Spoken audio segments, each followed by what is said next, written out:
Jaya Radha Kunja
So this morning we're reading from Srimad Bhagavatam, Canto 3, Chapter 1, Text 15. Om Namo Bhagavate Vasudevaya. Om Namo Om Namo Bhagavate Vasudevaya.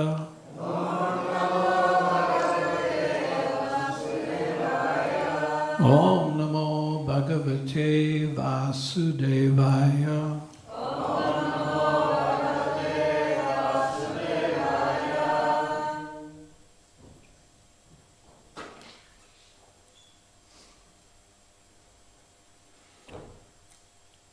Is it on the board? Okay, yeah.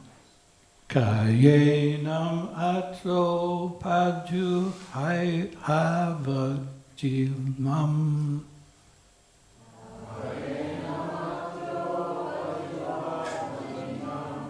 Dasya sutam yad palin aiva pushta.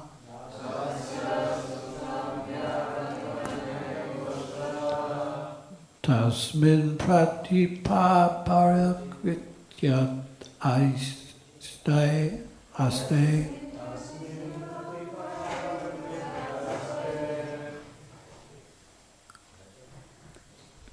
Nirvasyatam eshu parach vasana.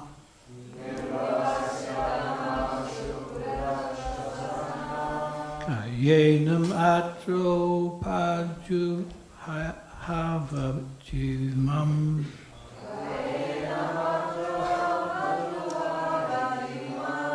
Dasya sutam yad palin aiva pushta.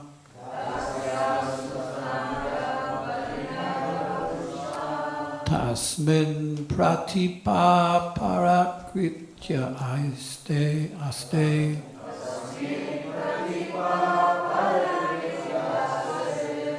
Nirvasyatam asuparachavasana.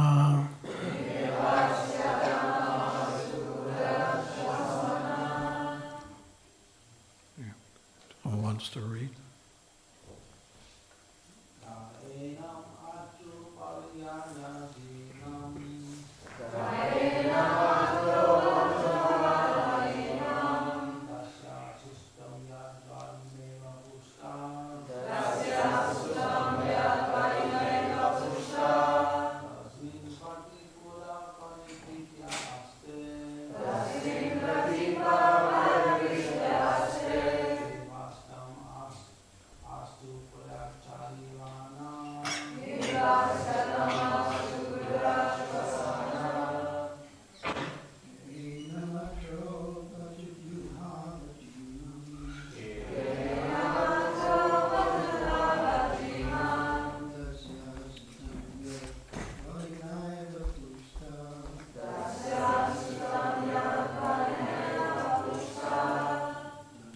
I don't need it, it's okay.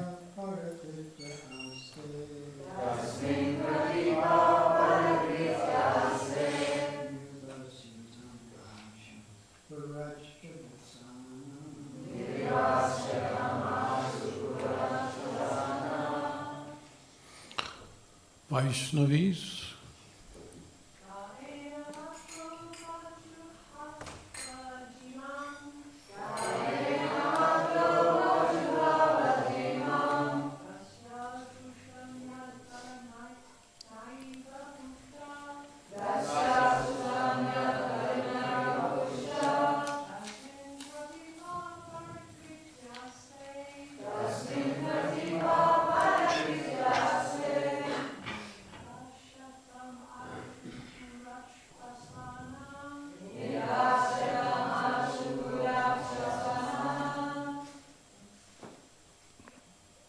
Do you usually chant the word for word here?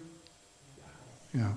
Ka, hu, enam, this, atra, here. Upajuhava, called for. Jimam, crooked. Dasya, of a kept mistress. Sutam, son. Yat, though whose. Palina, by whose subsistence.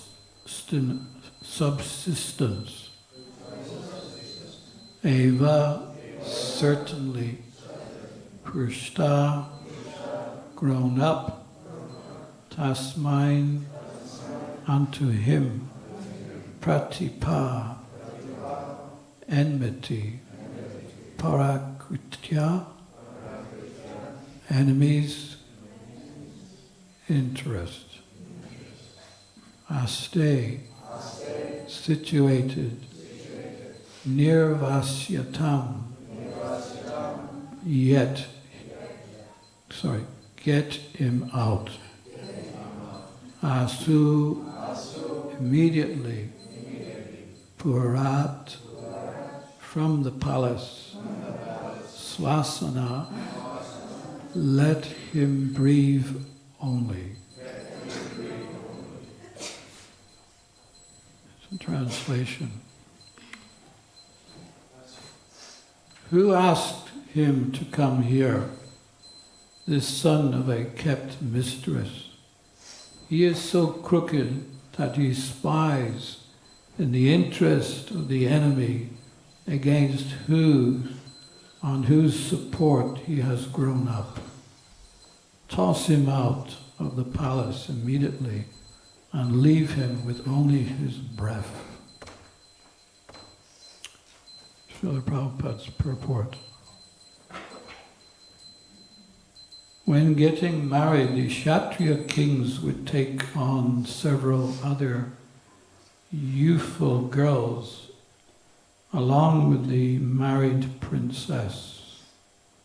These girl attendants of the king were known as dasis, or attendant mistresses. By intimate association with the king, the dasis would get sons. Such sons were called dasi putras. They had no claim to a royal position, but they would get maintenance and other facilities just like princesses. Vidura was the son of such a dasi, and he was thus not counted among the Kshatriyas. King Dhritarashtra was very affectionate towards his younger Dasi-putra brother, Vidura. And Vidura was a great friend and philosophical advisor to Dhritarashtra. Duryodhana knew very well that Vidura was a great soul and well-wisher, but unfortunately,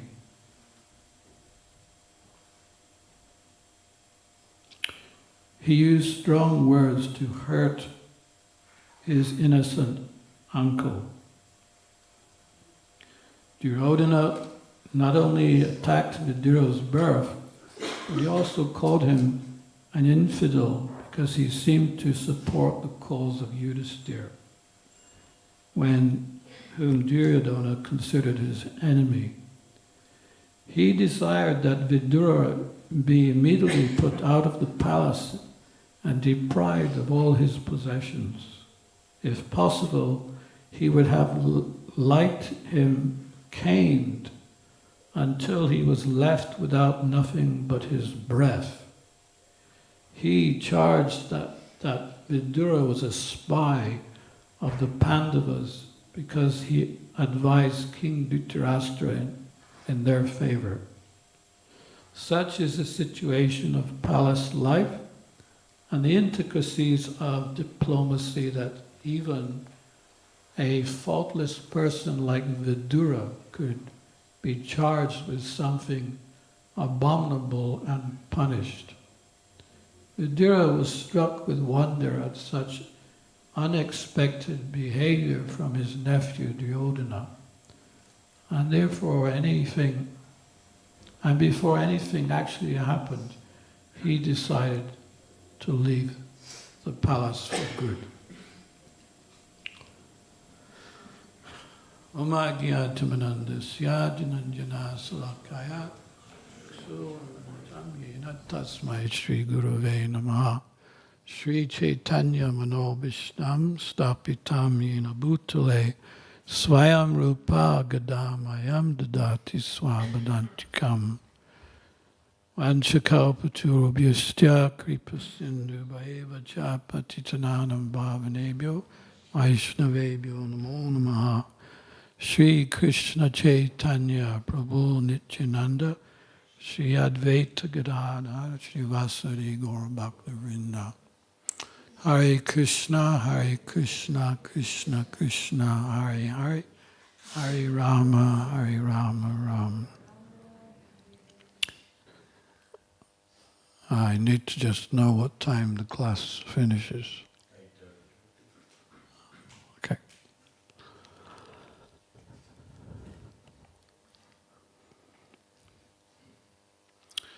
So in this verse, Vidura, he's being penalized unnecessarily.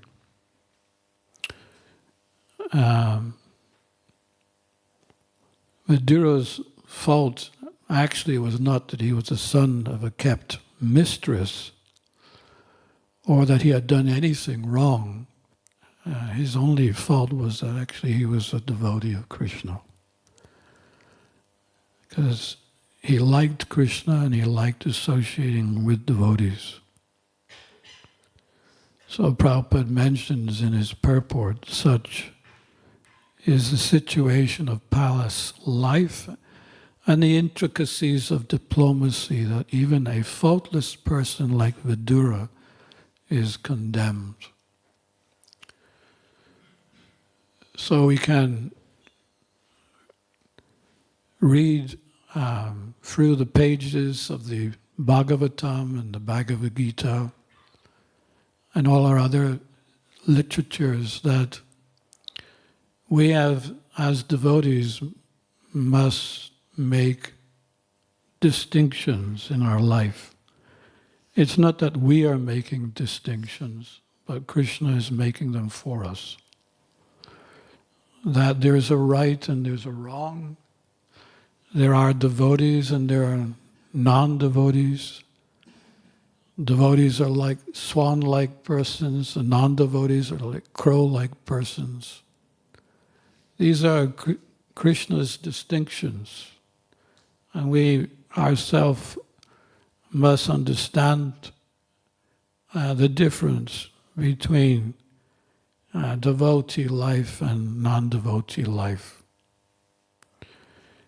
So from this verse, this is what I see in the verse mainly, that the problem is that Vidura is a devotee.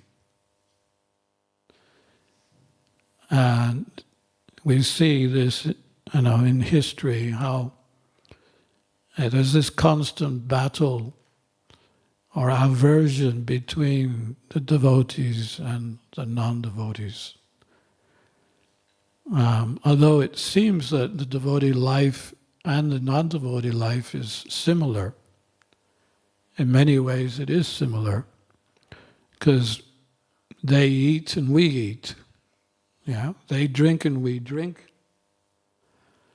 They work and we work.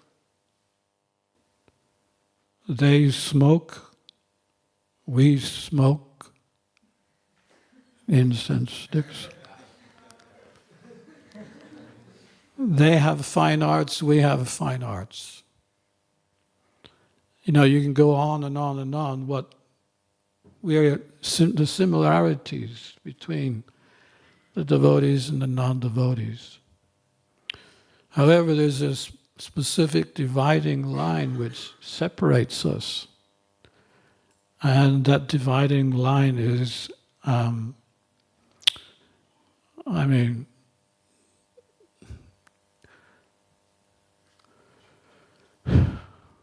dare I say it, the demons try to destroy Vedic culture, just like when the first British colonel was sent to India. He was sent to India to see what was actually going on there. So he spent 1 year observing the lifestyle of India. And after 1 year he came back and he gave his report.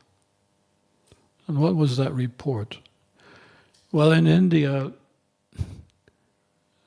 there are no thieves. Everyone has their door unlocked. In India, everyone lives together as a united family. in harmony, and they're all very happy. In India, there are more cows than people. In India, the educational system is based on Vedic principles and lifestyle, and like all good things. And then they sat around the table discussing how they were going to destroy everything. And they did. They came first of all, and they attacked the educational system. And they told that your religion is mythology. There's no way that a 7-year-old boy can lift up a mountain that takes all day to circumambulate. And they severely attacked the Vedic system.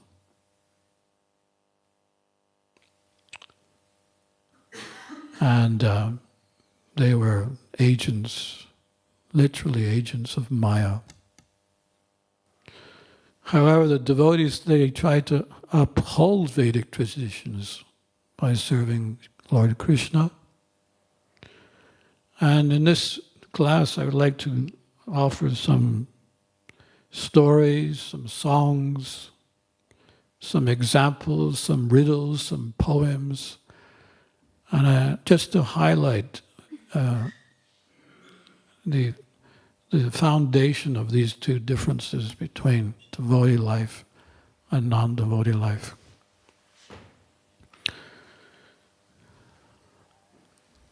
So Krishna actually begins 5,000 years ago to make this distinction, and he gives a clear analysis of what a demon is. And I'll read these verses from the Bhagavad Gita. Those who are demoniac do not know what is to be done and what is not to be done. Neither cleanliness, nor proper behavior, nor truth is found in them. They say that this world is unreal, with no foundation, no God in control. They say it is produced of sex desire and has no other cause other than lust. Following such conclusions, the demoniac, who are lost to themselves and who have no intelligence, engage in unbeneficial, horrible works meant to destroy the world. And we can see this today, that practically every activity is a destructive activity meant to destroy. Whether we go to the doctor who wants to kill us, or we go to Tesco's to purchase some products, they're all designed to give us ill health, ill being. And as devotees, we go into these places making a clear distinction of what I will accept and what I won't accept. Srila Prabhupada himself, he called the leaders of society rogues and thieves. When a devotee asked Prabhupada, shouldn't we put a devotee to be politician and ultimately become leader of the country? And Prabhupada's reply was, what can one man do among so many demons? He will not have a chance. As far as the scientists, Prabhupada would say, the only missing link is my boot in your face.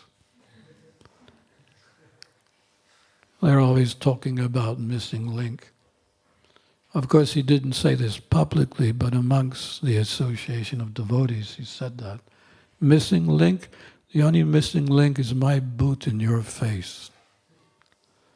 He said the missing link is the Srimad Bhagavatam. Srimad Bhagavatam covers every single aspect of life. And if you want to find a missing link, you'll find it within the pages of the Bhagavatam. Prabhupada tells a story of a jackal who one day was walking on a line a clothesline, and he fell off the clothesline. And he landed in a bucket, but in that bucket it was full of dye. So when he came out of the bucket, he was a different color. And one day he went to the jungle and into the forest, and all the other animals, they noticed him. Oh, look at that species, we've never seen him before. And they went and inquired. They sent the lion. And Mr. Lion asked the jackal, "Who are you? We have never seen your species before." And the jackal said, "I have been sent by God."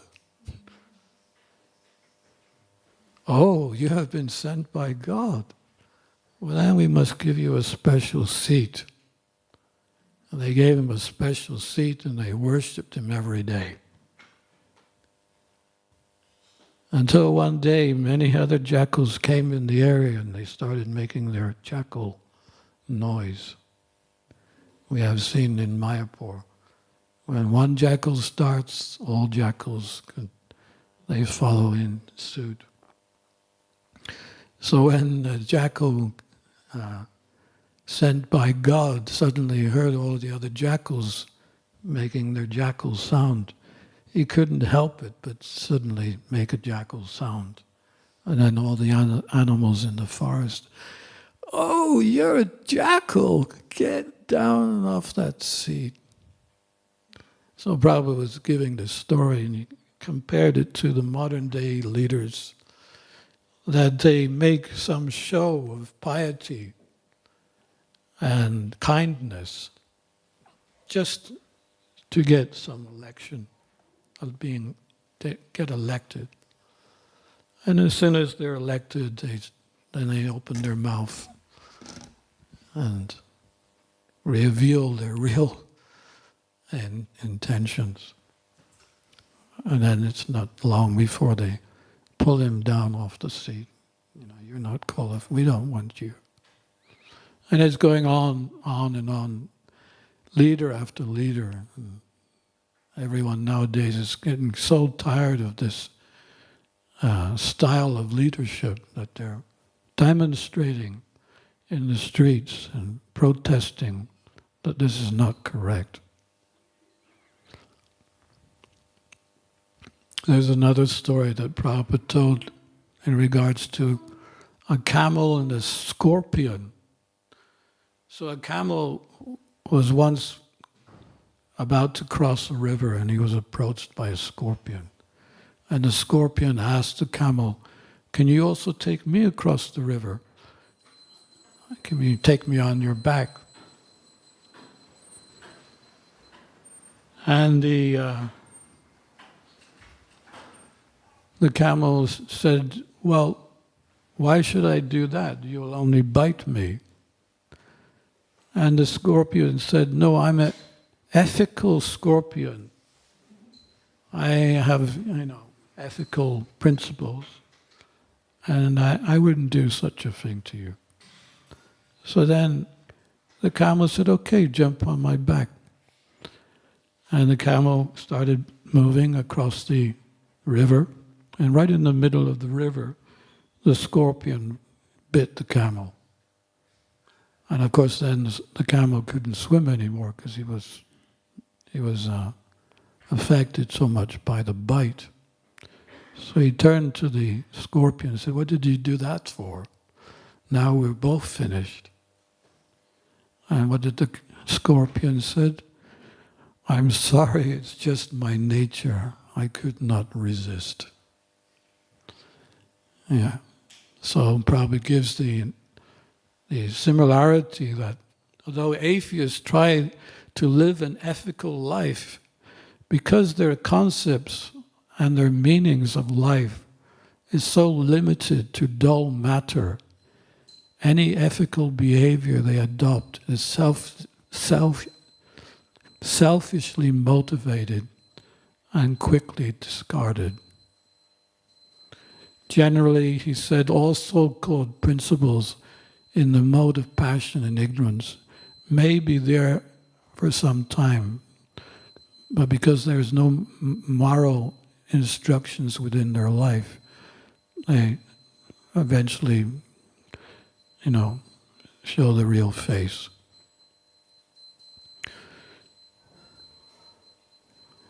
And there's an interesting verse in the Srimad Bhagavatam 8:25 where it's explained about lies. Lies, how effective lies are within this world. And it's a statement by Mother Earth. Oh, actually, she's not making the statement, but the statement's about how Mother Earth feels. There is nothing more sinful than untruthfulness. Because of this, Mother Earth once said, I can bear any heavy things except a person who is a liar. And in Prabhupada's purport, he writes, on the surface of the earth there are many great mountains and oceans that are very, very heavy. And Mother Earth has no difficulty carrying them. But she feels very much overburdened when she carries even one person who is a liar. You may know the story of the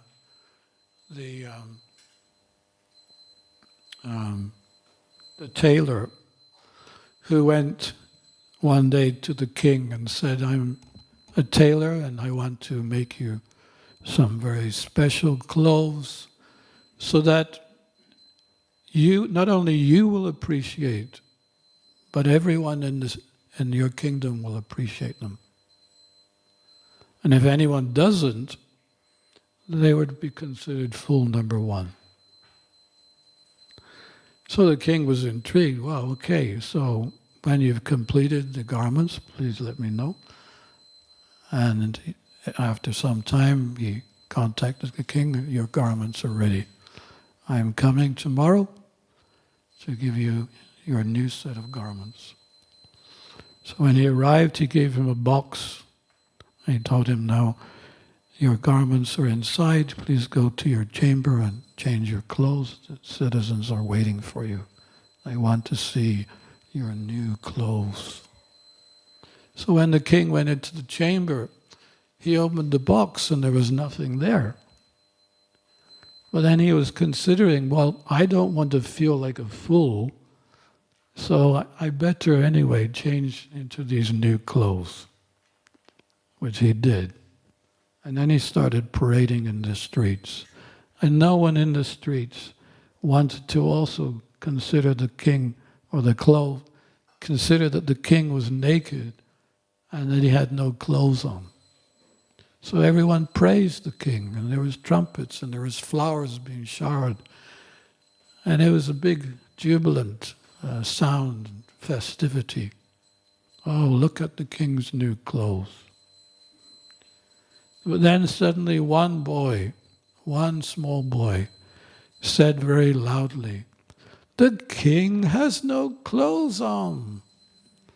And when he said that, everyone looked, oh, a child said that? Wow, whatever a child said is usually true. Let me look again. Oh, maybe the king doesn't have any clothes on. This is a very good story because it reminds me of Srila Prabhupada and how, he came to this Western world which was full of lies. Lies after lies after lies after lies. What about some more lies, lies, lies, lies? From the landing on the moon to the carton of juice that says this is 100% pure. It is all lies. But everyone accepts it. Oh, this is 100% pure? It may be not, but anyway, I'll take it anyway. And Prabhupada, he came right in the midst of the materialistic society, in the grossest areas, to present the truth. And sometimes devotees ask me, what is it about Prabhupada that you like the most? And it's a very difficult question to answer because everything Prabhupada did was so sweet and perfect. But when I contemplate on this question, what comes to my mind mostly is that I feel so fortunate that Prabhupada has given us the truth. And that with that truth we are able to distinguish right from wrong. We're able to distinguish from reality and illusion for the welfare of all, as the Bhagavatam says. So we are very lucky to be devotees and having given this knowledge.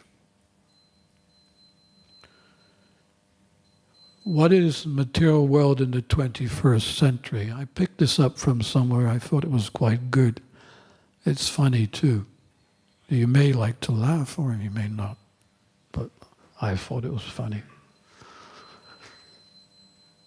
Our communication, wireless. Our phones, cordless. Our cooking, fireless. Our food, fatless. Our sweets, sugarless. Our labor, effortless. Our relations, fruitless. Our attitude, careless. Our feelings, heartless. Our politics, shameless. Our education, worthless. Our mistakes, countless.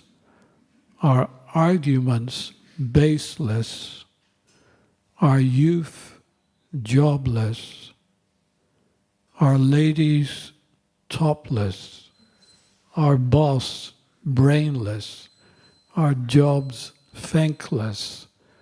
Our needs, endless. Our situation, hopeless. Our salaries, less and less. Ha ha ha ha ha. I thought it was funny. This is a song, in the early 80s, some devotees, they formed a reggae band and they made an album, and there were many songs and the lyrics of the songs were so good that I had to compile them into a file. So I'm going to narrate one of these songs. And it gives a clear description of modern day society. It's called The Vile Society. Is that okay? I can read this? Say, yes, Maharaj. Okay. You're still there. Wow. So this is a very interesting piece of music. It was really nicely recorded, and it was reggae. It got a good beat. But the words are absolutely finger-pointing the materialistic society. They're trying to hang their hat where their hand can't reach. And those who don't know nothing, they're trying to teach. Their hearts are hard like stone, yet they pretend to weep. And those who don't sow nothing, they're trying to reap. They kill their children before they're born, and they kill an elephant just to get the horn. They don't care anymore what they eat, and they will slaughter the animals just to get the meat. They're intoxicating themselves to death, and smoke and fire has become their breath. The brain is now like a gaping hole, and they don't know nothing about the spirit soul. Now the air is nothing but factory smoke, yet everybody is going broke. The school is just like a slaughterhouse where they love to read about Mickey Mouse. And the women all want to be the men, and the men can only remember when. And the children leave when they learn to talk, to walk, and with obscene language they learn to talk.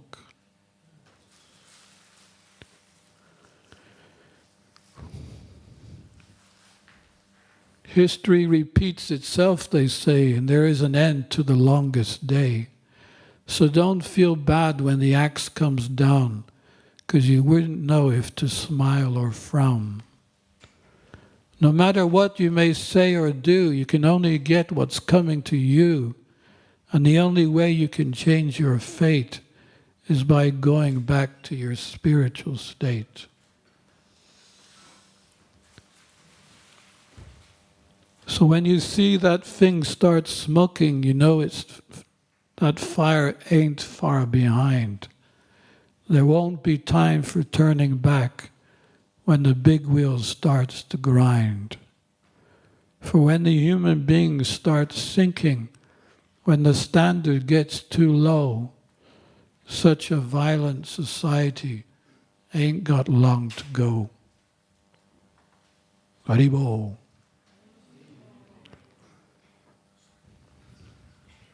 This is some of Prabhupada's words in regards to human society. He says, we're the only hope for human society to receive real knowledge. And our books are the real thing, are the only real thing. So it may take some time, but one day this rubbish literature, rubbish philosophy, rubbish culture will be replaced.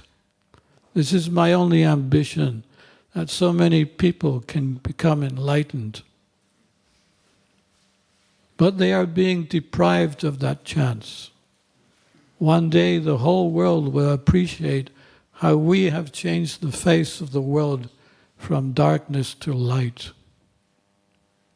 We are actually introducing a new style of life and civilization.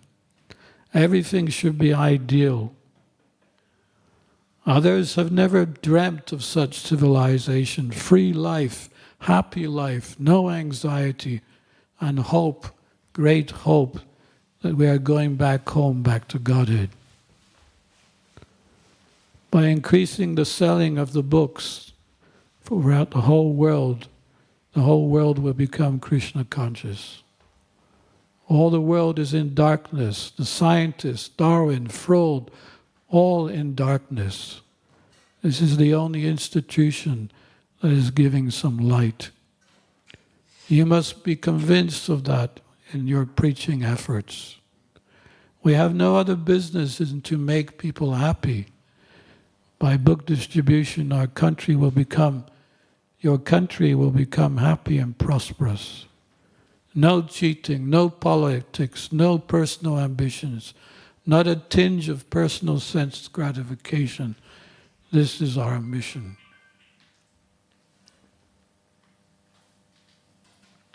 So anyway, that's all about non-devotees and non-devotee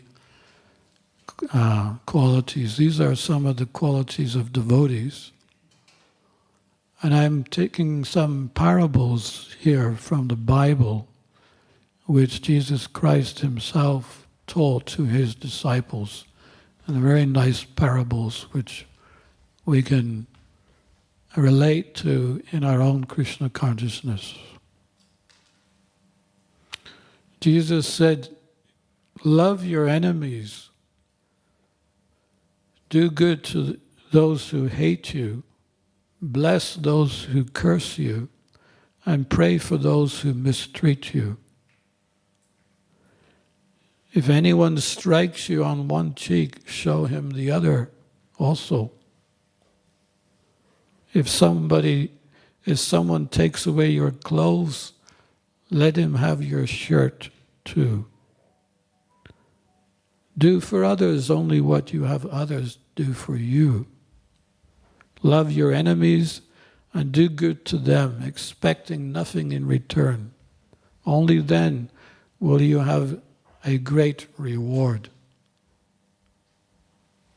Judge not, and you will be judged.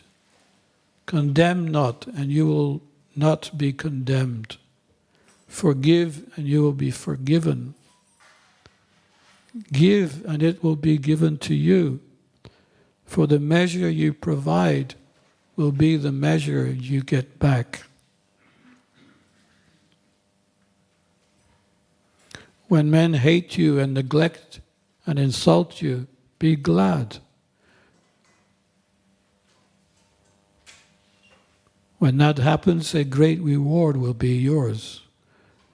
How terrible when all men speak well of you. Those are some of Jesus' parables, many of them, but these are. There's one story where one sannyas preacher was going from town to town, village to village, and this is in India. And he was about to approach one village, and the head man of the village got all the people together and told them that the sannyasi is coming today, but don't let him into your house. We don't want him here. So lock your doors, go inside and lock your doors. So then the sannyasi arrived, and he came to the house of the leader of the village.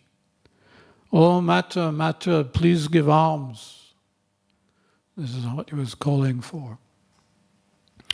And the leader of the village came running out and started shouting at him. What do you think you are? You think you're better than anyone else? You're just the same as anyone. Why don't you go and get yourself a good job? You know, really giving it to him, really heavily. Why you come here, take our sons and make them your disciples? And he was really, really angry and bitter words. So at some point he stopped shouting, and the sadhu, he was peaceful. He asked him, "Can I ask a question from you?" And the man said, "What is it you want?" And then you go. Well, my dear sir, my question is, if you purchase something to give to someone else, but that person refuses the gift, who does the gift belong to? Well, of course it belongs to me. And the sadhu said, yes, you've answered the question correctly. I came to your house today begging alms, but you only gave me abuse, and I decline. There was an interesting question also by Yudhisthira to Bhishmadev when he came before Bhishmadev with many questions about how to be a leader. One of his questions were, then whatever good qualities your abuser has, it will be given to you. And anything that you have which you don't need will be given to him. It's a good way of becoming Krishna conscious.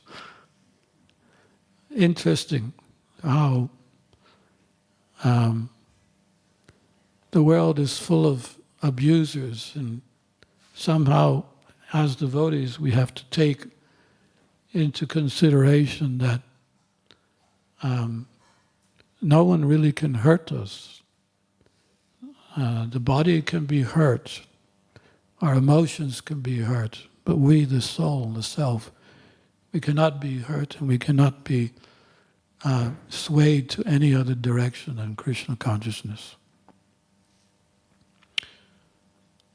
Oh, I'm going over time here.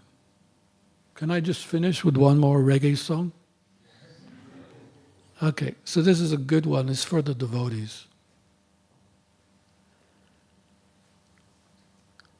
If you like, you can join in with the chorus. Is that okay?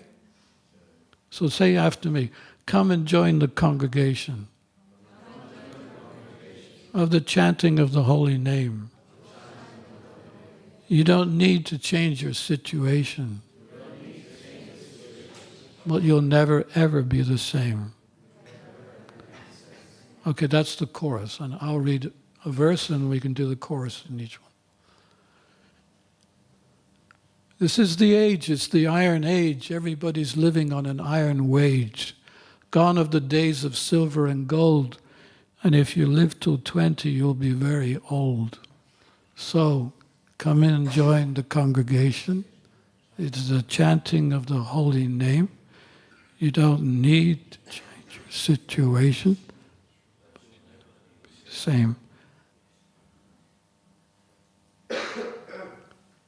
Everybody here can play a part and you'll feel that power within your heart. You don't have to bother what people think, because they don't really care if you swim or sink. So,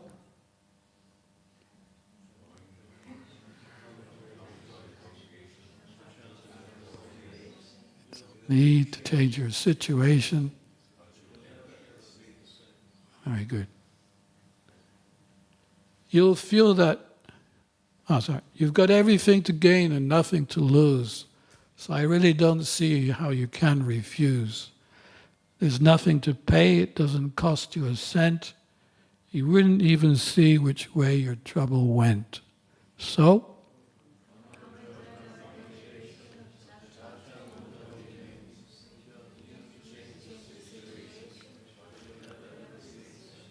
that name is going to enter every single home because it's even sweeter than honeycomb.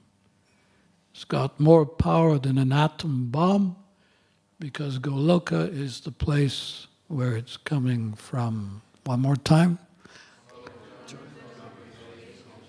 Holy name. You don't need to change your situation. Okay.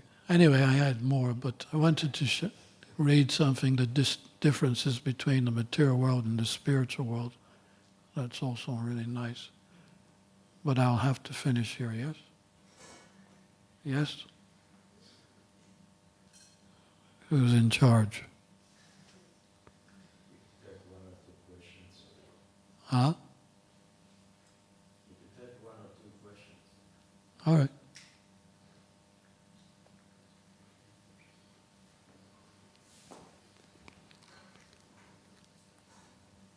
Yes. Have you ever been a sentimentalist in the presence of charismatic people, atheists? Have I ever been? A sentimentalist. Seen? Met? No, have you ever not? How could you not be a sentimentalist? Why should we not be sentimental? Is that your question? How can we not be? Well, all these impure emotions come because we are not Krishna conscious. So, nothing wrong with emotions, but impure emotions are something that we overshadow with pure emotions. And that's when, as we become more and more Krishna conscious, we become less sentimental, we become less affected by past traumas.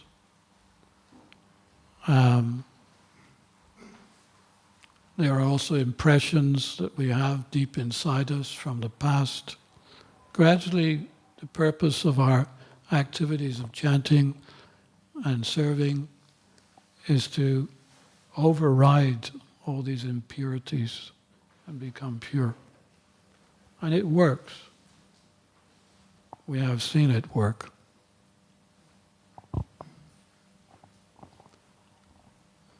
And question number 2.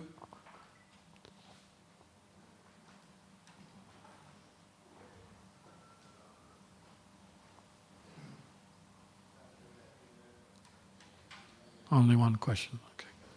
We'll leave it there then. Thank you so much for your attention.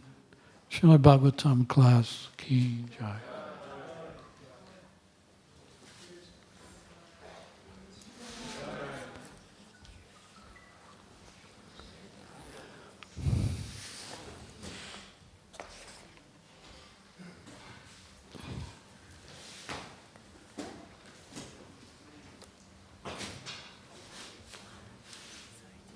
Right. If you don't mind, can I make a picture of the words of Jesus? Yeah. If you give your email, I can just send it to you. Actually, I'll send you even more than those. I can send you. I would like to meditate on Yeah. Yeah. Yeah. I don't know if I reach that level ever to show the other two. But yeah, we can try. Should I write it down for you? Where can I put it?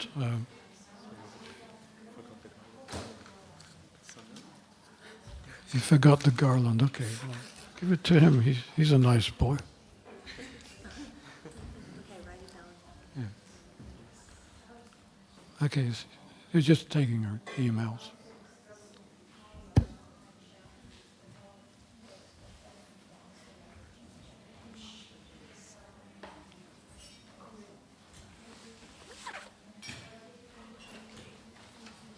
Julanleela@iscon.london.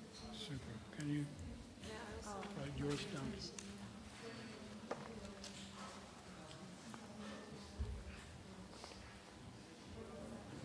You want the reggae songs as well? Yeah. Okay, I'll send it.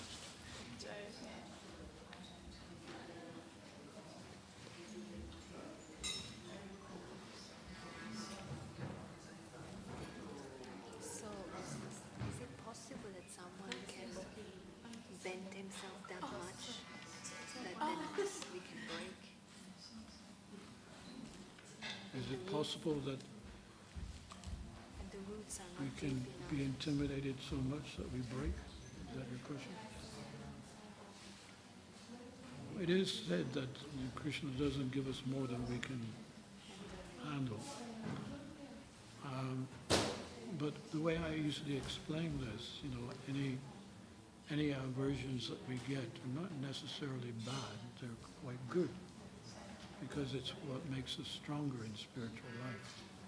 You may think that, of course from the material point of view, anything bad is not good for us, but in Krishna consciousness everything is good. So you can keep the door open and invite the next aversion to Like Kunti appear. Devi, praying for more problems. So there's no reason why we should crack up. If we're faithful enough, and we actually do practice what we believe.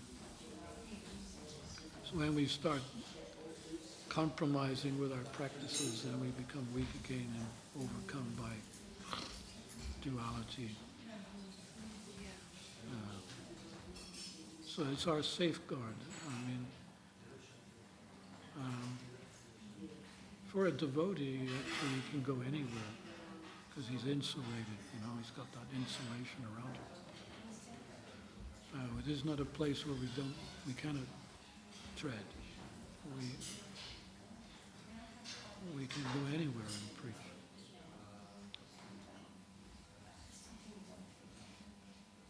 There's another story where a man was just fed up with this association of the people where he lived. So he came to his sadhu and said, I'm so tired of my environment around me. And the sadhu, he said, what can I do about it? So I said, well, come for a walk in the park. So he came to the park, and in the first area of the park, there were some men feeding the trees manure. Feeding the trees with manure. And in the next section, there was scented flowers. So the man took away his handkerchief and he covered his nose with the manure, and then he smelt the scented flowers. And he kept looking at the sadhu, and the sadhu was just simply smiling. So he asked him, why, I had a problem and you took me to the park and just smiled. What is, you making fun of me or something? And the sadhu said, no, I'm not making fun of you, but I find it quite interesting how,